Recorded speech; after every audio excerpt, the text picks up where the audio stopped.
bienvenue, welcome avec Taskiller 85, on se retrouve au collège, vous avez l'habitude maintenant. Pour une fois, pas pour du racer comme vous l'avez vu, je vous présente aujourd'hui le U818A+W, The Traveler of Flight. Écoutez, c'est le U818 proposé par Drokun de chez Udi. Donc c'est fabriqué par Udi et pour Drokun, donc celui qui propose l'engin, donc le distributeur. Voilà, j'ai reçu ça pour le test, donc préparez-vous, j'espère que tout le monde est en forme aujourd'hui, c'est parti, le voici, le voilà, sur le cul de ma bagnole, parce que j'ai rien pour me poser, il va falloir que je trouve une petite table de camping. Donc voici le petit Udi RC, le U818A+, bien sûr, W pour Wi-Fi, vous savez que quand il y a un W, c'est automatiquement pour le Wi-Fi. Donc un petit drone qui n'a pas de GPS, qui a simplement le maintien d'altitude, quelques options comme le mode headless par exemple, et puis un retour sur application. Bien sûr on a une radio, je vais vous détailler ça tout de suite, et on a aussi un retour sur application qui permet d'avoir quelques options de mode de vol comme vous savez le dessin.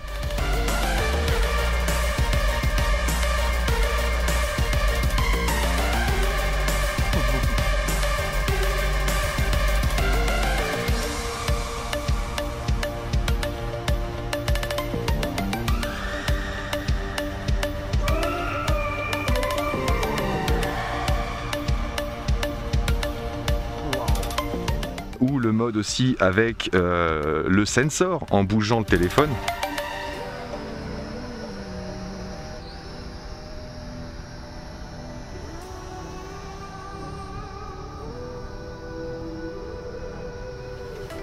There's a distance between us. It's getting hard to reach out.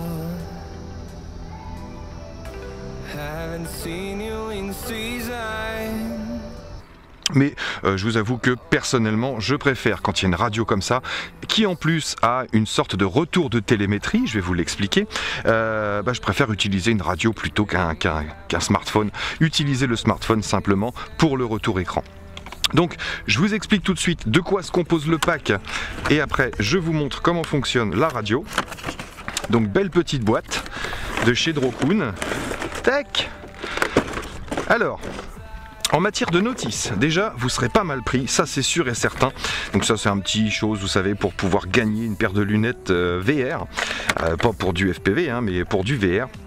Alors on a une notice rapide ici en italien ou espagnol, je ne sais pas trop, ainsi qu'en français. Donc ça c'est la notice rapide. Et vous avez la notice complète également. Alors un petit bouquin bien complet où pareil ça se sépare en deux. Vous avez l'italien d'un côté et à partir du milieu, tac tac tac, nous voilà, on est en français. Donc super explication, franchement si vous comprenez pas, là c'est vous l'avez fait exprès. Vous avez le QR code bien sûr qui est donné au départ pour pouvoir télécharger l'application. Vous l'avez sur cette notice là, mais vous l'avez aussi voyez ici, iOS ou Android bien sûr. L'application marche super bien, ça a été, en plus il y a eu une mise à jour, donc je sais pas ce qu'ils ont modifié, mais en attendant ça marche bien. Vous aurez aussi, alors vous avez ça sur la radio dès le départ, vous pouvez le laisser après si ça vous plaît, ça vous explique vraiment tous les boutons directement. Si vous avez un doute, si vous vous souvenez plus trop, vous l'avez là. Il n'y a que les boutons d'arrière qui ne sont pas représentés, je vais vous l'expliquer juste après. Vous avez également le petit câble de chargement pour la batterie. 4 hélices supplémentaires bien sûr, ainsi qu'un petit sachet ici où vous allez avoir, donc il y a une micro SD de fournie, une 4 Go ou 8 Go, que je dise pas de bêtises, une 4 Go. Donc une petite micro SD, vous savez que je vous conseille, moi, parce que là on va être en 720p, je vous conseille de mettre quelque chose de plus, de plus violent en carte micro SD, que ce soit du classe 10 au minimum. Mais là pour le test, on va tester avec la carte fournie. On va s'imaginer que vous n'avez rien d'autre, vous avez commandé votre drone, et vous allez vous servir de ce qu'on vous donne. Vous avez une petite clé VTR, une clé Allen, un petit tournevis cruciforme et 4 petits chapeaux comme ça de remplacement si jamais vous perdez ceux qui sont déjà placés sur les hélices. Donc voilà pour le petit pack. Vous avez bien sûr la batterie. Ici une 1000 mAh en 7 V 4 en 2S, tac, batterie propriétaire bien sûr. Donc voilà de quoi se compose le pack. Je vais ranger ça tout de suite. Je profite qu'il fasse aujourd'hui ce temps-là parce que c'est un drone qui est super léger malgré sa taille. Tac, ce qui lui confère bien sûr une bien meilleure autonomie. Très léger, je vous donnerai le poids exactement. En ce qui concerne la radio, tout de suite, et après je vous parle du drone, on a 2 antennes ici de réception. On a une télémétrie sur cette radio avec un retour télémétrique par rapport au drone. Ça veut dire que vous aurez un signal si la batterie est faible. Pour le drone, vous aurez un signal bip bip bip simplement, et vous aurez un signal également si vous allez perdre la connexion du drone, c'est-à-dire que là automatiquement vous allez rediriger les antennes vers le drone en vous avançant un petit peu pour récupérer la connexion, et là le signal c'est du bip bip bip bip, c'est du 2 bips d'affilée. Sinon, radiocommande mode 2, bien sûr, avec maintien d'altitude. On a ces 2 boutons ici qui ne servent pas. Vous avez un bouton ici mode headless et un bouton décollage, atterrissage automatique. Si vous le maintenez, c'est une coupure moteur. Arrêt d'urgence en l'occurrence. Vous allez me dire, pas de trim, comment on trim? On retourne la radio. Sur l'index droit, ici, à l'arrière, vous aurez les vitesses. Petite, moyenne, grande vitesse. Et sur le bouton de gauche, un bouton de trim, comme vous le voyez ici. Donc vous maintenez le trim et vous pouvez trimer soit droite-gauche ici avec le stick, soit avant-arrière en maintenant le trim bien sûr, soit la rotation si votre appareil a tendance à faire des rotations. Voilà, j'aime bien ce petit système de trim à un bouton, je trouve ça super pratique. Et vous avez le petit support smartphone ici, la petite languette qu'il faut descendre pour poser le téléphone, et bien sûr ça s'étire ici, donc vous ne mettrez pas une tablette bien évidemment, mais simplement un téléphone. Donc je vais le mettre en place, ça ce sera fait. Oh, j'ai pas eu de problème de connexion Wi-Fi, j'ai pas eu de problème avec la carte SD, ça prend bien les photos, ça prend bien les vidéos, j'ai pas encore vu la qualité, mais en tout cas ça fonctionne. Tac, donc on est prêt. Et on va redresser un peu de façon à ce que les antennes soient dirigées vers l'engin tout simplement. Ensuite le drone, écoutez, un petit drone tout souple, tout mou. Donc ça veut dire que c'est pas cassant, vous voyez le matériau utilisé. Donc on a 4 moteurs brush qui sont assez gros, on a l'impression que c'est du 20 par 10, d'ailleurs j'ai un petit 10 de marqué là, je me demande si c'est pas la taille des moteurs brush de ça. Donc ouais, 10 de diamètre sur 20 de haut. On a des petits pieds bien souples aussi, donc vraiment résistants. On n'a que simplement la petite barre ici qui est rigide à souhait, mais sinon le reste est vraiment très très souple. La coque de l'engin est également super légère. Donc à mon avis c'est un engin qui ne doit pas être fragile quand même, peut-être mis à part les hélices, si vous allez taper sur quelque chose, là c'est vrai que ça va certainement bloquer une hélice. Il est équipé d'un safe mode, donc si une hélice est bloquée, automatiquement il va couper les moteurs. Vous devrez descendre le stick de gauche tout en bas pour pouvoir réarmer les moteurs par la suite. Donc sinon on a des LED à l'avant et à l'arrière, donc bien lumineux pour les vols de soir sans problème, et on a une super belle petite caméra très légère aussi, branchée avec un USB pour l'alimentation tout simplement. Pas d'orientation de la télécommande, vous devrez l'orienter tout d'abord. Vous avez 2 positions, soit une position en facing droit au drone, soit une position tac légèrement tiltée vers le bas pour pouvoir plus faire de la prise de vue. Et je pense que c'est un peu comme ça qu'on va partir. On va partir en prise de vue. Pour moi, ce drone est fait pour ça. C'est parti pour le test. Comment ça fonctionne? Écoutez, une fois que vous avez inséré votre batterie, tac, bien au fond ici, on va aller se mettre en place sur la zone d'envol. Vous voyez, il y a un carré là, c'est la zone d'envol. J'ai vu ça sur le cadastre. On va partir de là, on sera bien à l'aise. J'ai le vent en face, légèrement, mais alors à peine briseux aujourd'hui. C'est vraiment super léger. Le temps idéal pour un drone de ce type-là. Donc je maintiens le bouton ici. On a un bouton à l'arrière. Le drone se met à clignoter. On va le poser. Je me mets bien à l'arrière pour l'initialisation parce que je vais vous parler d'un truc. Alors je mets en route la radio de suite, ici, et je vais faire au bas. Poup, poup, poup. Là ça veut dire qu'on est connecté. Je vais tout de suite aller dans les paramètres Wi-Fi. Ah Lolo, salut Lolo. Wi-Fi, voilà, il se met automatiquement sur le IDRC FPV. Donc je peux ressortir le temps qu'il charge. Allez, réseau non sécurisé. J'espère que je ne vais pas me faire hacker. Tac, et l'application, c'est Flying Sea qui est là. Paf. Ça change des tacs.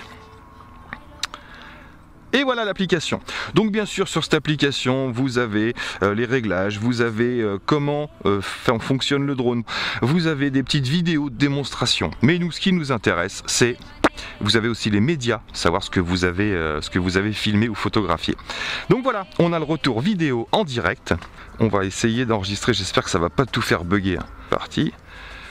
Donc normalement, j'enregistre ce qui se passe à l'écran. Sinon, ben, tant pis pour vous, vous n'aurez pas le retour de mon téléphone.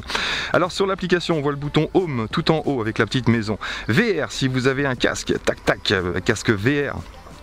Pour être en immersion, mais je vous conseille pas, on reste en FPV Wi-Fi bien sûr. Le petit bouton ici pour faire un dessin.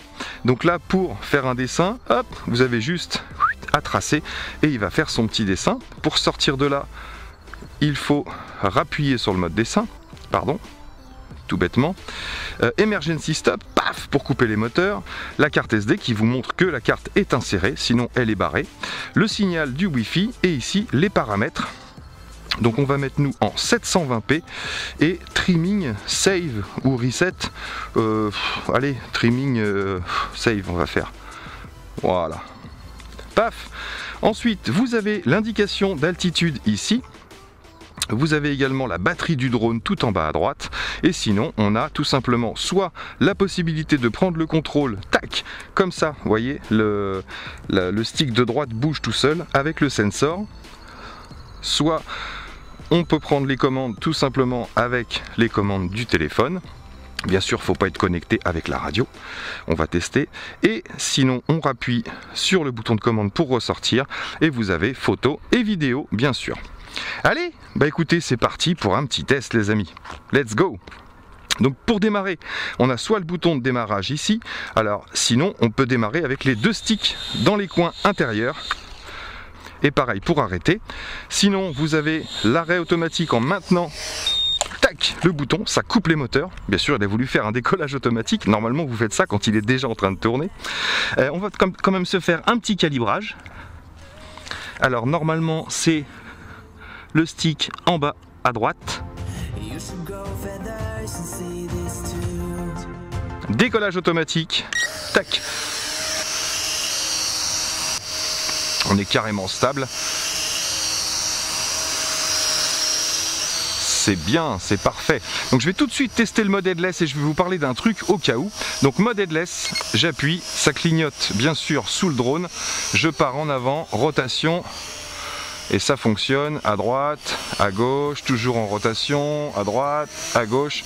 Donc parfait pour le mode headless. Et si je tire vers moi, il revient sans problème. Donc je ressors du mode headless.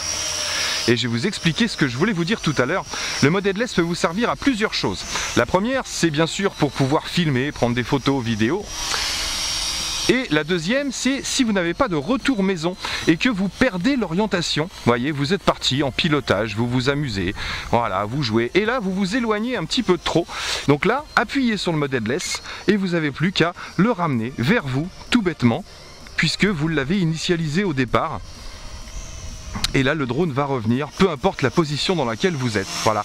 Donc pensez à ce petit mode headless qui peut vous servir bien sûr à récupérer votre drone si vous avez perdu l'orientation.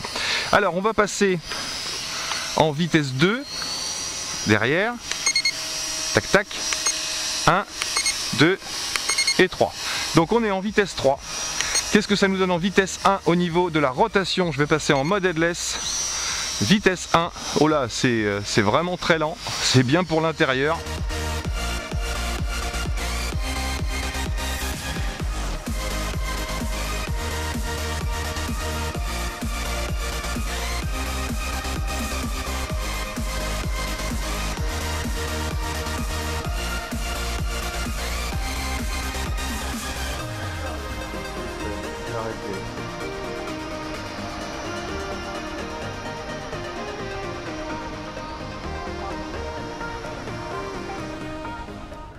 Vitesse 2, la rotation accélère légèrement. Vitesse 3, là aussi c'est très léger, donc c'est beaucoup plus important sur les inclinaisons que sur les rotations. Donc en vitesse 3, vous voyez, on a quand même une bonne inclinaison. On perd de l'altitude forcément. c'est surtout pour combattre le vent. Alors ce qui nous intéresse nous, c'est les photos, les vidéos. Allez, mode headless, bien sûr. Je le mets en rotation et je le rapproche de moi. Avec le mode headless, rien de plus simple. Je vais essayer de le maintenir à proximité. Et c'est parti pour une petite photo. Et hey je suis capable de le faire dans l'autre sens, tu paries? Ah, regarde. Et hey Allez, on va se tester les vidéos maintenant. C'est parti, j'enregistre. Donc on a un petit compte à rebours tout en bas, ici. Salut mec. 1, 2, 1, 2. Alors je crois qu'il n'y a pas de caméra, il n'y a pas de micro sur cette caméra. En même temps, on s'en fout un petit peu. Donc on va aller voir un petit peu ce que ça donne. Je vais sortir du mode headless et on va voir ce que donne un peu la prise de vue. Allez, on va prendre un peu d'altitude. Donc normalement 150 mètres de portée avec cet appareil. On va monter encore un peu. Le retour Wi-Fi est plutôt propre. Quelques pertes bien sûr, hein, ça reste du Wi-Fi, vous le verrez sur l'enregistrement du téléphone si jamais ça n'a pas coupé.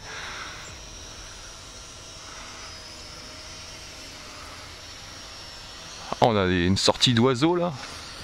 Trop tard, ils sont partis.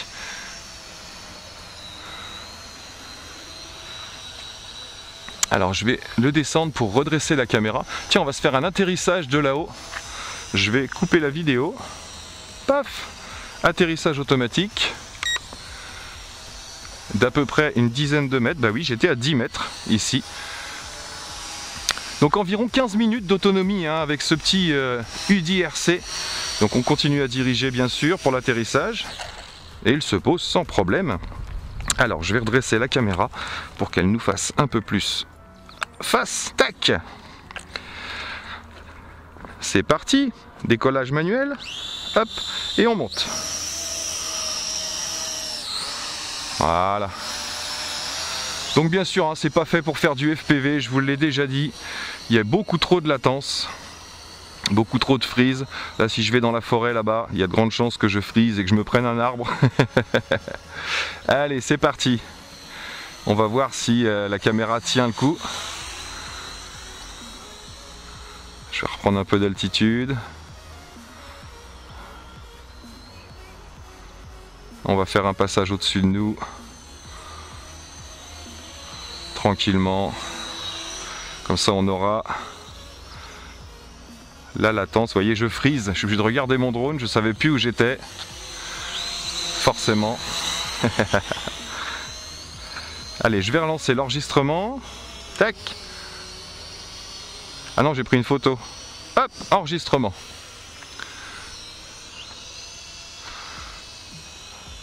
Voilà, comme ça vous aurez les images en direct. Je vais passer en vitesse 1. Voilà, c'est la meilleure vitesse pour pouvoir filmer.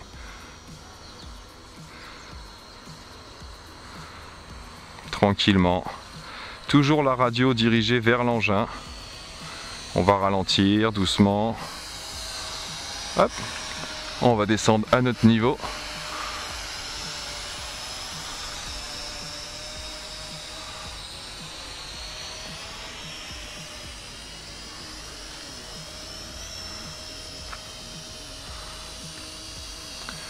Petit clignotement bleu à l'avant de la caméra qui vous signale que vous êtes en train de filmer.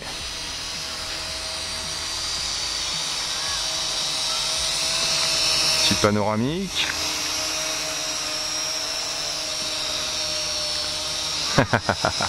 Bon, ben on se sera rendu compte des images, c'est plutôt pas mal ma foi. Je coupe l'enregistrement, hop, et on va voir si ça fonctionne les modes de l'application. Je vais quand même passer en vitesse 2, ici. Tac, et je passe en mode secoue-moi. Non, c'est ce que je vous disais, ça ne fonctionne pas. Si vous avez pris les commandes avec la radio, vous ne pouvez le piloter qu'avec la radio. Et d'ailleurs, c'est ce que je vous conseille, hein, largement. Hein. Tac. Donc je suis revenu en mode normal, vitesse 3. Voilà. Ah oui, la différence est énorme. On va voir si on perd beaucoup d'altitude en vitesse 3. Ah! Bip bip bip, là c'est des bips réguliers, ça veut dire qu'il faut que je le ramène. Donc c'est pas un sportif, hein, c'est vraiment un petit engin pour la prise de vue. Il y a pas mal de pertes d'altitude en vitesse 3. Donc là, il faut que je le ramène, ça bip. Allez, reviens Léon. Ouais, les lumières clignotent, vous voyez. Et la batterie vous dit qu'il est grand temps de le ramener. Et 15% on voit affiché sur l'écran de contrôle. Allez, atterrissage automatique. Je touche à rien. Allez, propre et stable. Et bien joli petit vol. Pour éteindre, tout simplement maintenir le bouton arrière. Et c'est fait. Donc voilà pour ce petit UDI-RC, le U818A plus W. Et ben écoutez, moi je suis vraiment satisfait de ce petit engin.